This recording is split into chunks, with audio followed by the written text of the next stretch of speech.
I pulled up to the address on the crumpled paper. The snow was coming down like a million tiny frozen needles, making it hard to see more than a few feet ahead. The cabin looked like it was dropped in the middle of nowhere, surrounded by a sea of white. I wondered why anyone would want a package delivered on Christmas Eve, especially to this desolate place. The wind howled as I stepped out of my beat-up delivery van, clutching the mysterious package close to my chest. The icy air cut through my jacket, and I could feel my fingers going numb. I checked the address again, squinting through the snow to make sure I was at the right place. Yep, this was it, number 13 Pine Tree Lane. I trudged through the knee-deep snow, making my way to the front door. The wind seemed to whisper through the pine trees, and the crunch of the snow beneath my boots was the only noise in the eerie silence. As I reached the door, I could see my breath hanging in the air like a ghostly apparition. The cabin's windows were dark, and the only sound was the wind whistling through the trees. I hesitated for a moment, contemplating if I should just leave the package at the doorstep and get the hell out of there. But the customer's note specifically said, "Hand deliver only, do not leave it unattended." So much for a silent night. I knocked on the door, but there was no response, just the creaking of the porch swing swaying in the wind. I tried the handle, and to my surprise, the door swung open with an eerie creak. I hesitated for a moment, debating whether I should enter. The customer might be inside, oblivious to the fact that I was standing on their doorstep freezing my ass off. "Hello?" I called into the darkness, my voice muffled by the thick silence. No answer.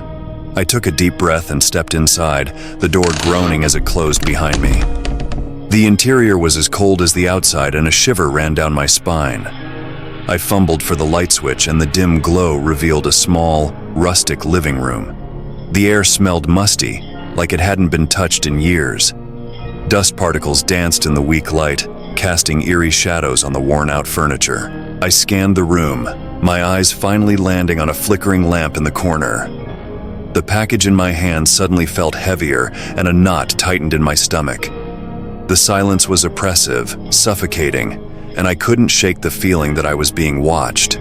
I followed the dimly lit hallway, the floor creaking beneath my every step. The package weighed on me like a burden, and a sense of unease settled over me. The hallway seemed to stretch on forever, each door I passed filled with a creeping dread. Finally, I reached the last door at the end of the hallway. I took a deep breath and knocked, my knuckles rapping against the wood in a rhythm that matched the beating of my heart. No response. I tried the handle, and the door swung open to reveal a pitch-black room. I hesitated for a moment before stepping inside. The darkness enveloped me like a heavy cloak, and I strained my eyes to see anything in the void. As my vision adjusted, I made out the outline of a figure sitting in a rocking chair by the window. "Delivery," I stammered, my voice breaking the silence. The figure didn't move. It was facing away from me, and I couldn't make out any features. The only sound was the creaking of the rocking chair, back and forth, back and forth. I approached cautiously, my heart pounding in my chest. The package seemed to vibrate in my hands, and a sense of impending doom hung in the air. The figure in the chair remained motionless, an eerie stillness that sent shivers down my spine. I reached the chair and extended the package, my hand trembling. "Your delivery," I said again, louder this time. The rocking chair suddenly stopped, and the room plunged into an absolute silence. I turned to leave, my unease growing with every step, but as I reached the doorway, a voice whispered from the darkness, "Leaving so soon? Stay." The words hung in the air, a command that froze me in my tracks. The hair on my arms stood on end as I turned back to the figure in the chair. Slowly, it started to turn towards me, revealing hollow eyes that seemed to pierce through the darkness. The package slipped from my hands, hitting the floor with a thud. I stumbled backward, my mind racing. The figure stood up, its movements slow and deliberate. The room seemed to close in around me, and the air grew thick with an unnatural tension. I sprinted towards the door. The rocking chair resumed its creaking, the sound echoing through the hallway as I escaped into the cold night. The cabin disappeared behind me, swallowed by the snowstorm. As I drove away, the image of those hollow eyes haunted me. The package remained a mystery, but I knew one thing for sure. I had just delivered something to a place where the line between reality and nightmare blurred, and I couldn't shake the feeling that I had narrowly escaped a fate far worse than freezing to death in the snow.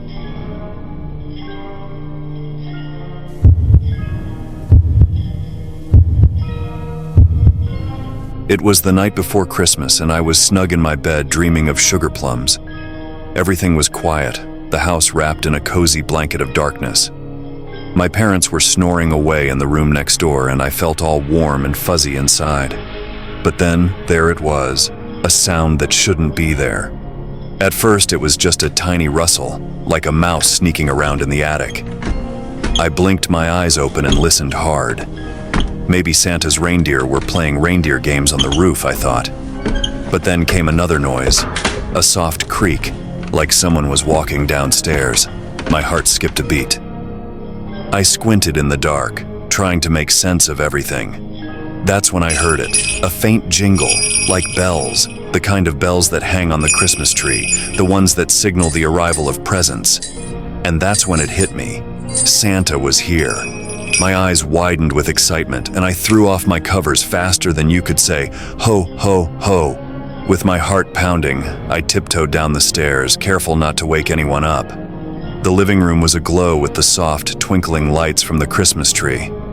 It was beautiful, all decked out with ornaments and tinsel. I couldn't believe my luck.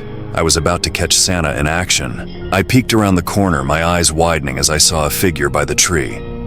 At first, I couldn't make out who it was, but then I saw the silhouette of a person, hunched over and moving quickly. I blinked, my excitement turning to confusion. Why was Santa rummaging through our presents like a raccoon in the garbage? The intruder must have heard me because they froze, and for a moment, everything was silent. I swallowed hard, my eyes darting from the mysterious figure to the scattered presents on the floor. That's when I noticed the bag they were holding. A big, bulging sack that looked like it could fit all our gifts inside. "Hey!" I finally managed to squeak out, my voice cracking with fear. The figure turned towards me, and I saw a glimpse of their face, cold and expressionless. Panic seized me as I realized this wasn't Santa. This was some grinchy thief stealing Christmas right from under our tree. Without thinking, I let out a scream that could wake the dead. My parents' bedroom door flew open, and there they were, disoriented and half asleep, wondering what in the world was going on. The thief, realizing they were busted, made a run for it, knocking over the tree in the process. Chaos ensued as my parents rushed to catch the intruder, but the thief was too fast. In a blink, they vanished into the night, leaving us in a torn-apart living room, presents strewn across the floor like casualties of war. I stood there clutching my teddy bear, tears streaming down my face. Christmas was ruined, and it wasn't by some magical bearded man with presents. It was by a low-life thief who thought it was a good idea to steal from a family on the one night that's supposed to be about joy and giving. The police came, took statements, and promised they'd do their best to catch the Christmas thief. But it didn't change the fact that our living room was a crime scene, and our holiday spirit was shattered. The next morning, instead of unwrapping gifts and sipping hot cocoa, we were cleaning up the mess left behind by a heartless criminal. That's the night I thought I'd catch Santa, and the act turned into the night I'll never forget, for all the wrong reasons. It's a Christmas story, all right, but one that doesn't belong in any feel-good holiday movie.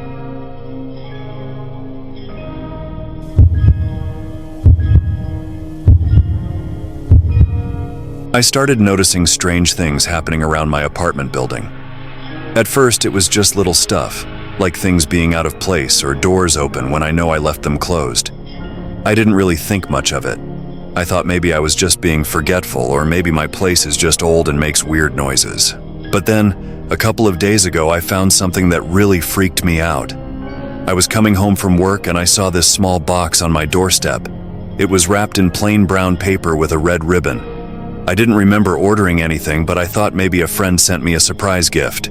I took it inside, opened it, and my heart sank. Inside the box was a single black rose.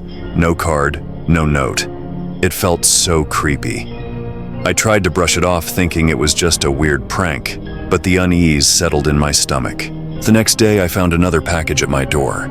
This time, it was a small wooden music box. It played this haunting melody that was very eerie. I couldn't figure out where it came from, and again, there was no note or anything. I started feeling really paranoid, like someone was watching me. Every time I looked out my window, I half expected to see someone lurking in the shadows. I tried telling my friends about it, but they just brushed it off. They don't get how unsettling this all is. I'm losing my mind here. The following day, I got a letter in the mail. It was addressed to me, but there was no return address. Inside, there was a single sentence typed out. I see you when you're sleeping. I know when you're awake. It had a picture of me sleeping in my bed. It felt like a sick joke, but it's not funny. It terrifies me. I keep checking my locks, closing my curtains, and double-checking every room before I go to bed. My nerves are shot, and I can't shake the feeling that someone is constantly watching me. I'm not sure how much more of this I can take. The gifts and messages keep coming, each one more unsettling than the last. Yesterday, it was a Polaroid picture of me, taken from outside my window. I don't even want to think about how long someone has been spying on me. I called the police, but they said there's not much they can do without concrete evidence. They suggested getting security cameras, so I did. I set them up all around my apartment, hoping to catch this creep in the act. I just want this nightmare to end. The security cameras didn't catch anything unusual, and I'm starting to doubt my own sanity. Maybe I'm just imagining all of this. But then tonight, I found a note slipped under my door. It simply said, "You can't hide. I'll be there on Christmas Eve." I'm scared to death. I can't sleep, can't eat, and I'm constantly looking over my shoulder. I don't know who's doing this or why, but I need it to stop. It's Christmas Eve and I'm panicking. The messages and gifts have escalated and I can't take it anymore. I am at the end of my sanity. I started searching my building, looking for anyone acting suspicious. I even asked my neighbors if they've noticed anything strange. No one seems to have any answers. It's like I'm trapped in a nightmare with no escape. I'm sitting in my darkened apartment waiting for whatever is supposed to happen tonight. I don't know if I'll make it through the night, but I need to face this fear. If I don't, it will haunt me forever.